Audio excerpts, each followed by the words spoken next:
why does the dragon egg exist? In the strange and mysterious world of Minecraft, few items spark as much curiosity as the dragon egg. It's a mysterious object, isn't it? A glowing purple egg spawning only once per world in the most remote dimension of the game, aka the end. But unlike any other block in Minecraft, the dragon egg cannot be obtained by simply clicking on it, for when touched, it mysteriously teleports. So to actually collect the egg, players have to use some oddly specific methods. Either they can push it with a piston, or they can destroy the block underneath it, so long as there's a torch further down below. And it's only then that the egg can be safely acquired and carried. But despite this intriguing behaviour and its extreme rarity, the dragon egg has no direct use in the vanilla game. It can't be hatched, it can't be used as a tool, and it can't be crafted into anything else. It exists purely as a mysterious trophy. So, why does the dragon egg exist? Let's unscramble what's going on here, shall we? Theory 1. The dragon egg is dead. Okay, hear me out. What if the dragon egg isn't actually supposed to do anything? Like maybe there was once a dragon within it, but now it's dead, because we were too late. I know that sounds a bit weird, but allow me to explain. Meet Jean. She's the last Ender Dragon alive, and yeah, that is her actual name. So, Jean's stuck on this tiny little island. Surrounding it is a 1,000-block void of pure nothingness. And then beyond that we have those cool end cities and the mysterious chorus forests. But she can't access any of that. It's just way too far. So instead of going there, she circles around this island all the time, flying above the obsidian towers and perching above her bedrock nest. She's on some sort of eternal flight loop. There's nothing really there, so in that time she's probably just thinking about the amazing subscribe button, and she never leaves that island. She also never rests. The only thing she really does is recharge on occasion with the end crystals and stare down at her empty kingdom. Nothing else, really. Maybe she's just waiting for something. Perhaps another dragon. You see, if you actually cross that great void between Jean's Island and the Outer End Islands, you'll encounter some end cities, where you'll see a ton of dragon heads, each one perched on an end ship. Because perhaps long ago, in the end, dragons were relatively common, but over time, a mysterious civilization rose up. One that craved the dragons and the resources that they provided. Now, this civilization would have been excellent at hunting, given the fact that they literally had dragon heads on all of their ships. Like, they got a lot of ender dragons. However, they might have been too good at hunting these dragons, because there's no more in the Outer End Islands. So it's very possible that this civilization drove the dragons to extinction, and that might have been a rather foolish thing for them to have done, as that civilization was clearly reliant on these freshly hunted dragons to survive. And so, without any more dragons to hunt, the civilization collapsed, and they withered away. So this great overhunting would explain why we don't see any more dragons, or any more dragon hunters today. The dragons went extinct, along with the dragon hunters. Everyone lost. But Jean's still standing. Or flying. But she probably doesn't even know that she's the last one. Because, surprise, she never actually leaves that lonely island. And because it's so far away, the other civilization might not have even known she existed. So while all the other dragons had died and that civilization had gone out, she's just there in that end island, all alone, waiting for a dragon that will never arrive. So when you finally show up and take her down, because that's just what you're meant to do, you're meant to kill the dragon, she drops the dragon egg. But it's not like a prize or anything, it's more like a sad goodbye gift. Like, there are no other dragons coming back to hatch that thing, so it's more just an empty shell. There will never be a baby dragon, because the egg was never fully formed. There was only Jean. There was no other parent to raise it. So the dragon egg is more of a tombstone, A grave marker for a species that, thanks to you, has now been totally wiped out. And the dragon egg is the final, dead remains of a once grand set of creatures. Theory 2. The dragon egg is alive. The dragon egg doesn't behave like any other block in Minecraft. Touch it and poof, it vanishes, only to reappear somewhere else nearby, like it's playing hide and seek, and it's winning. Now, you can't mine it, you can't break it, and it flat out refuses to be opened. No other block in the game has that much self-preservation. It's kind of like the dragon egg doesn't want to be mined. Now, surely a dead, fossilized dragon egg wouldn't be able to react to the world like that, would it?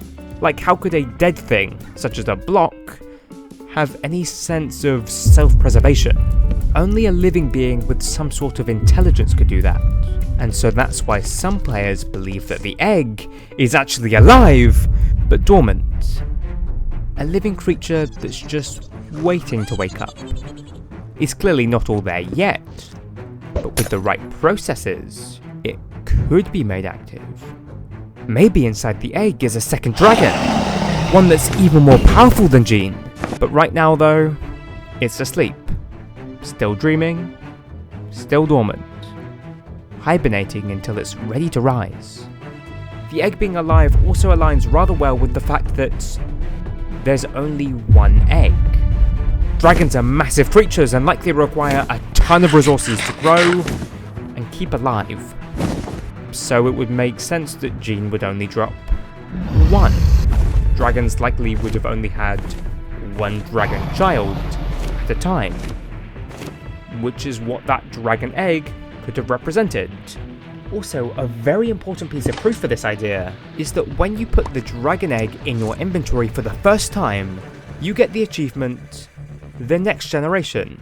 Now, why would that be the achievement if this wasn't the living egg of a future dragon? Like, you don't have a next generation unless you have a child. An Ender Dragon child, perhaps. One that's still in an egg, maybe? All we need to know now is how to hatch that egg, and we can allow the next generation of dragons to be born. However, over the years, players have tried literally everything. Rituals, sacrifices, complicated redstone contraptions, hoping to trigger something within the egg, but nothing so far has worked. Billions of players have reached the end within their world, and yet no one has cracked the code. No creature has ever been born from the egg. Something doesn't quite add up there. Like, surely someone would have figured out how to wake this thing up by now, right?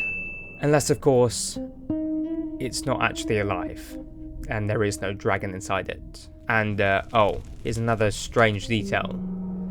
It's only when the egg is returned to the nest does the portal to the overworld open. And that portal happens to be right there in the nest itself. That's an odd coincidence. Like, the portal and the egg clearly have some sort of link, but that doesn't make any sense. Unless, of course, nest isn't actually a nest. So, obviously that leads to the conclusion that the dragon egg might not actually be an egg. Theory 3.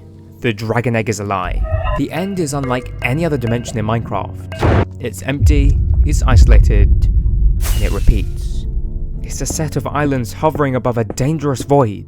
The main end island is a battlefield built around a single enemy, the Ender Dragon, and it's surrounded by obsidian towers, and these towers have magical end crystals that somehow heal this dragon.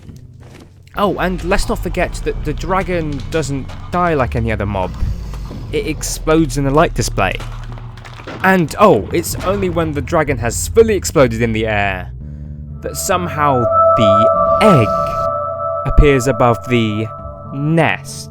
None of that seems natural, does it? Like, this setup hints at some sort of intentional design. Like, this didn't just appear on its own. Well, some believe the end, so the dragon, the crystals, the portal, and even the egg are actually artificial creations. Someone made this. And so that begs the question, who? Well, I wanted to find out, so I spoke to an expert. There are gods, right? They are coders, architects, but not of our world. We're living in a simulation. A game, almost. Okay, calm down. If we're living in this simulation, or a game as you call it, why would these make dragon eggs, then? Well, they made the Ender Dragon as a test. A challenge against their godly powers. They wanted it to be like, a mini-boss, shall we say. Okay, but what about the egg, though? Oh, that's just a toy. A prize, a distraction. Just a bit of fun after beating a dragon. Like, come on man, even if you were a god, you'd still want to feel like a hero. You know, saving the day and grabbing the dragon egg from its nest. I don't know. I mean, I feel like if I would... Listen, if you don't get it, that's fine. But all I'm saying is that with all my research, there are gods. They made a simulation, it's called The End. It was a separate world from the overworld where we live. Because they wanted an area to play and experiment. They're really not very different from us. Like, come on. We all want to be a dragon-slaying hero. And these gods just created a world to play out that fantasy adventure. No. I mean, I wouldn't really want to do that. But, you know, anyways. You can respawn the Ender Dragon. But the egg, it never comes back. There's only one. Oh, but that's because it's just a slay the dragon adventure. Like, you only need one dragon egg, it's just a prop. Like, it's fun, you know? I don't think you're gonna get this, so please leave. This is my lab, and I will not be undermined by you mere player. Like, come on. Just read my papers, alright? Okay. He was a little odd, but he had some interesting things to say. And reading through his research papers, he might have a point. The dragon egg might not actually be a mystery about a literal, real dragon egg. Rather, it's more of a toy that the gods would have played with. They wanted the boss battle for fun, and they had the ability to make a world where they could do that. And the Ender Dragon egg is just a decoration block left behind from their fun times. And so that would mean there is no life to it. There never was. The evidence within the game might even support this theory. Like reading through that expert's paper, he explained how the Ender Dragon can be respawned infinitely using some magic crystals, which implies that the Ender Dragon is not a regular organic being, and thus would not need an egg to continue its species. And so the Ender Dragon egg is not actually an egg of a dragon. Also, the egg can teleport, the Ender Dragon cannot. Well, even if we assume that the egg is alive, how did it get that ability? It didn't inherit it from the dragon, that's for sure, so it can't be descendant from it. The actual answer might just be that there was some sort of magical force, perhaps by the gods, that made an egg that can teleport, because why not? They're gods, they can do whatever they want. And so they made the end, and they made the Ender Dragon, and they made the dragon egg. But ultimately, that begs the question, what else have these gods made? Well, I do know of one other boss mob that they did create. One that's so diabolical that it ruined my world. But you'll need to watch this video to learn about that.